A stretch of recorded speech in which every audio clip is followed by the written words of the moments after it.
Tara na at subukan naman natin kumain dito sa Brabantsland, Quezon. First time namin dito kumain. Very quiet place, hindi masyado busy, at kids-friendly pa dahil pwede sila maglaro sa labas habang naghihintay sa foods. Masarap din ang food nila dito. May fresh oyster sila.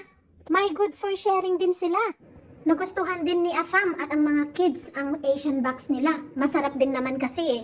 Sa loob nito, may beef tataki, tunain, gyoza, may butterfly shrimp, wakame, at edamame. May kids menu din sila. Kung picky ang anak mo at ang hilig lang niya ay fries at snacks, meron din sila dito mga mami. Kaya don't worry, marami din silang choices dito.